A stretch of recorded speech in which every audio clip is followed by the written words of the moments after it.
როგორი ახალი წელი გინდა რომ გქონდეს? გინდა 2026 იყოს გამორჩეული, დასამახსოვრებელი და ბრჭყვიალა. მე მინდა ასეთი ახალი წელი გქონდეს ყველას. მაგრამ ნეტა არსებობს ერთი ჯადოსნური რამე, რასაც ასეთი ცხოვრების მოტანა შეუძლია ჩვენთვის. ჩემი აზრით კი არსებობს ერთი იდეა, აზრი, მიდგომა, რაც გინდა ის დავარქვათ, რომელსაც ასეთი ჯადოსნური ძალა აქვს. ეს არის ცნება, რომელზეც თანხმდება ფილოსოფია, ყველა რელიგია, ფსიქოლოგია და ნეირომეცნიერებაც ადასტურებს, რომ თუ შეძელი და ჩაწვდი ამ იდეის არსს, შენი ცხოვრება სამუდამოდ შეიცვლება სინათლისკენ. და გასაოცარი ის არის, რომ ქართულში გვაქვს ერთი მარტივი სიტყვა, რომელიც ამ იდეას მთლიანად გამოხატავს. დღეს განსხვავებული სპინი გვაქვს, ახალი წელი იწყება და მინდა გაგიზიაროთ ჩემი ცხოვრების მთავარი ფილოსოფია, რომელიც მეხმარება ცხოვრებას ვუყურებდე ნათელი თვალებით და რომელიც თურმე ერთ სიტყვაში ეტევა. ხო და მოდი დავიწყოთ თავიდან, რომ გავიგოთ, რა არის ეს ჯადოსნური სიტყვა.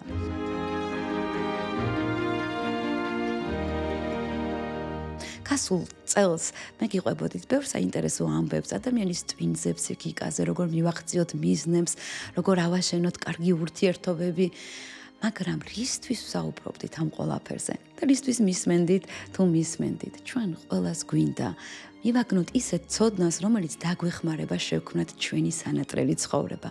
მაგრამ რა გვიშლის, რომ დღეიდან გქონდეს ეს ოცნების ცხოვრება? აი მაგალითად, რატომ არ მოვდივართ სამსახურიდან, რომელიც არ მოგწონს? იმიტომ რომ გვეშინია გაურკვევლობის. რატომ არ ვეუბნებით ბიჭს ან გოგოს რომ მოგწონს? იმიტომ რომ გვეშინია უარის. რატომ არ ვიწყებთ ახალ საქმეს?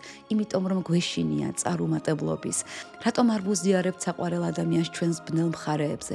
იმიტომ რომ გვეშინია მიტოვების. რატომ არ ვიღვიძებთ ყოველ დღე სიხარულით? იმიტომ რომ გვეშინია რამე ცუდი არ მოხდეს, არ შეგვეშალოს, არ დავკარგოთ სტატუსი, რეპუტაცია, ადამიანები. ამ ყველა მაგალითს და კიდევ ბევრ სხვას აერთიანებს ერთი რამე, შიში ცუდად ყოფნის. ჩვენ მოვლენების კი არ გვეშინია, ჩვენ გვეშინია თავი არ ვიგრძნოთ ცუდად და კი, ჩვენ ყველამ ვიცით, რომ ადამიანის ფუნდამენტური შიში არის სიკვდილის შიში და ეს არის ჯანსაღი შიში. ის გეხმარება არ გააკეთო ისეთი რაღაცეები, რაც განადგურებას გამოიწვევს. მაგრამ იცი რომელია ცხოვრების დამთრგუნველი და ენერგიის წარმთმევი მდგომარეობა? ცხოვრების შიში, საკუთარი ემოციების შიში.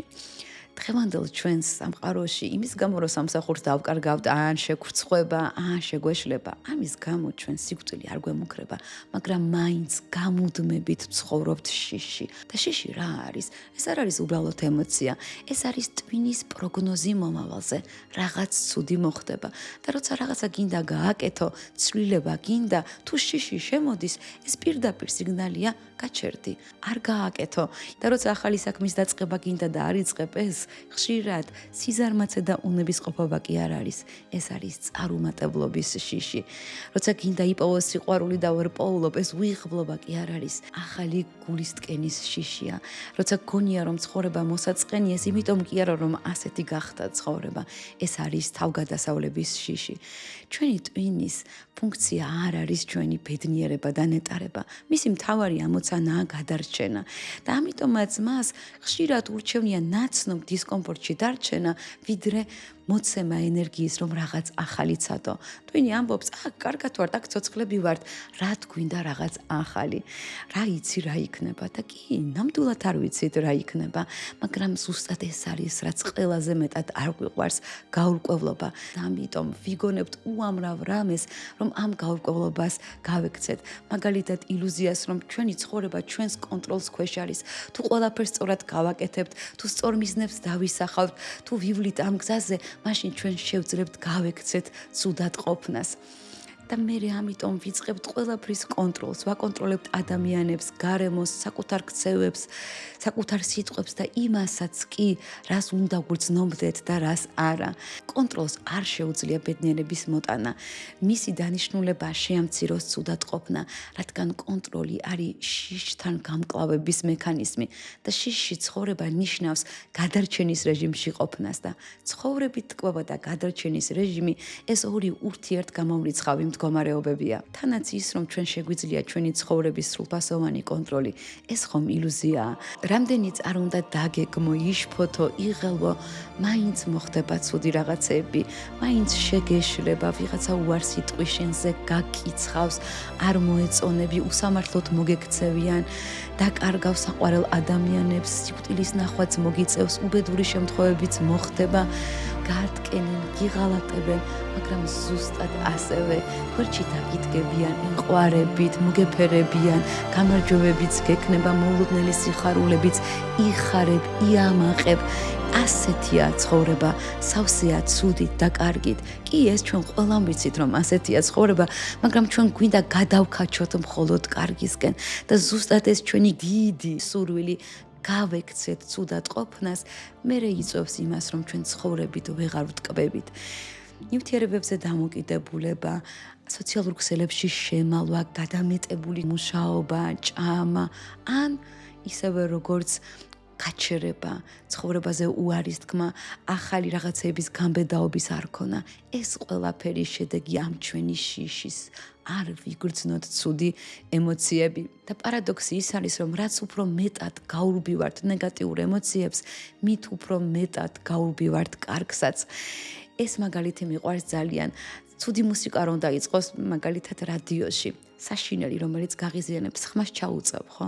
მაგრამ იმ წამს, რომ დაიწყოს შენი საყვარელი სიმღერა, იმასაც ვერ მოусმენ. კი, დღეს ტექნოლოგიით ჩვენ შეგვიძლია რაც გვინდა ის ჩავრთოთ, მაგრამ ჩვენი ფსიქიკა ფლეიერივით არ მუშაობს. თუ დაუწევ ცუდ ემოციებს, დაუწევ კარგსაც. გაექცევი ცუდად ყოფნას და გაექცევი ცხოვრებით ტკბობასაც. ჩვენ ძალიან ხშირად გვავიწყდება ის, რომ ჩვენ ადამიანები ბევრ რამეზე ვერ ვთანხმდებით, მაგრამ ერთი რამე არის, რაც ყველამ ერთნაირად ზუსტად ვიცით.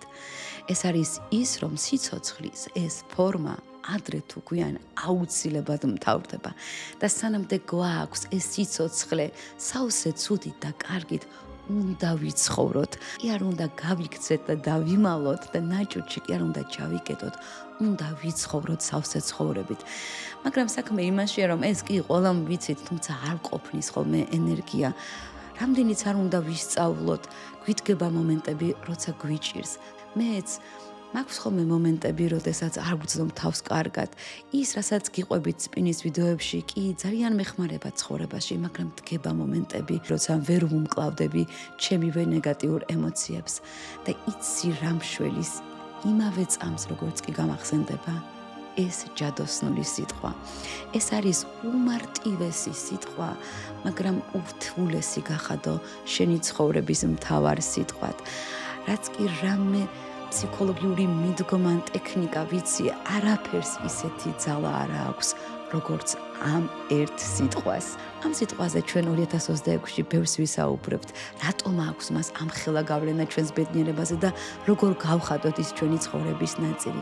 მაგრამ ახლა მინდა უბრალოდ მოგილოცო ახალი წელი და გაგიზიარო, რა არის ეს ჯადოსნური სიტყვა.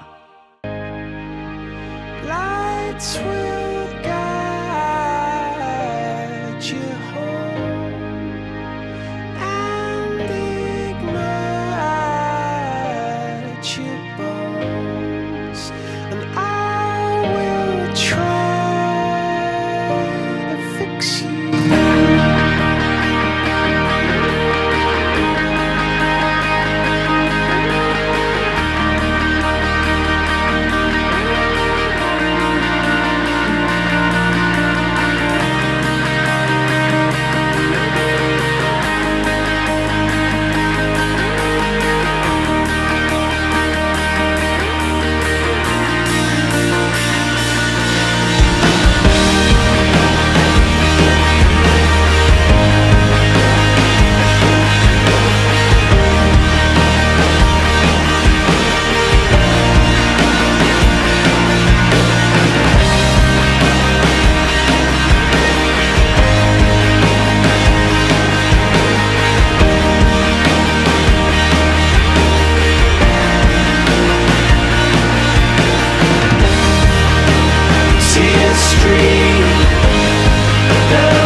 მოვჩი ოფიციალური ვიდეოს ჩაწერას ძალიან მიხარია. ბევრი რამე მაქვს მოსასწრები, ახალი წელი მალე მოვა. ეხ კამერა იმითო ჩავთო, რომ ამის გაზიარება მინდოდა.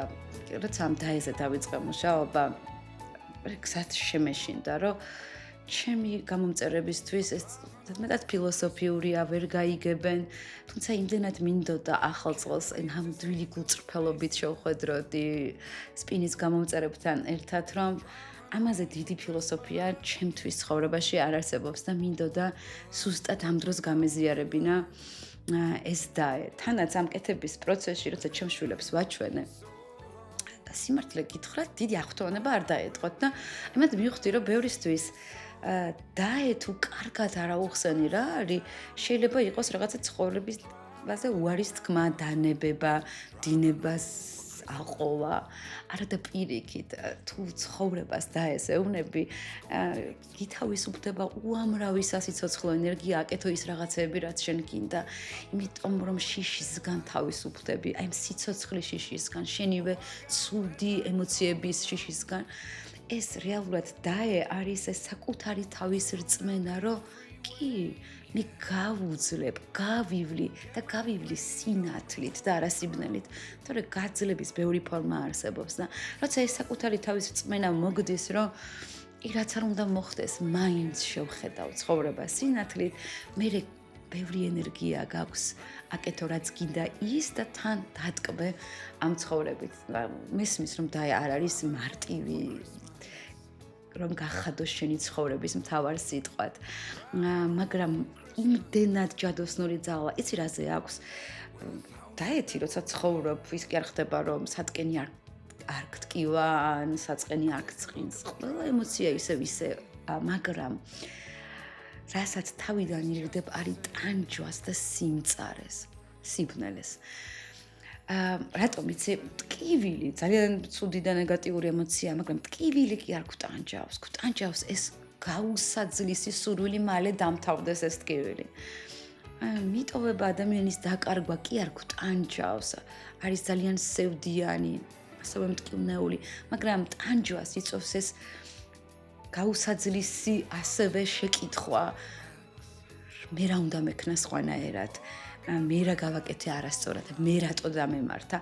ანუ არ მიიღება იმ მოცემულობების, რასაც გვიყენებს ხოლმე ცხოვრება. და ეს მიუღებლობა აი ცხოვრების, აი ამ ნაწილების სუსტად არის ხოლმე ჩვენი ტანჯვის და სიმწრის წყარო და როცა ასე უყურებ ცხოვრებას, რომ ახლა ამის სიჯერია, ცუდად ხარ, ახლა ცუდად ყოფნის ჯერია, ხარობ, ახლა სიხარულის ჯერია. რეალურად დაფიქსირებ, რომ ეს ემოციები მიდიან და მოდიან, მართლა ხან ამის ჯერია, ხან იმის და ამ ხელა მნიშვნელობას აღარ ანიჭებს საკუთარ ემოციებს, ავტომატურად ნიშნავს, რომ აღარ გეშინია შენი ემოციების ასე ძალიან.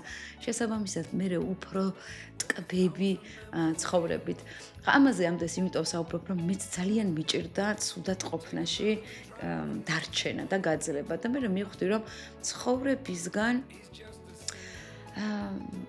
ნელა ვიმალებოდი გამოდიოდა. არ ვაკეთებდი რაღაცა ახალს. ეხლა რაღაც დამატებით ვიდეოს წერ და ცოტა ხანში გამოვა, ხო?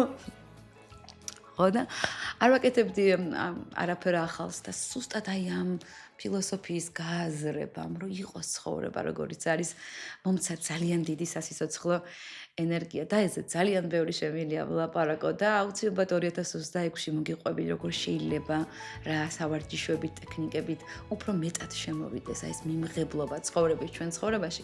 კიდევ ბევრი ძალიან საინტერესო თემებზე ვლაპარაკებთ 2026-ის სპინებში, მაგრამ ახლა მინდა ძალიან დიდი მადლობა გადაგიხადოთ ჩემო გამომწერებო, თქვენი მხარდაჭერისთვის, კომენტარებისთვის, იმისთვის, რომ მიყურებთ.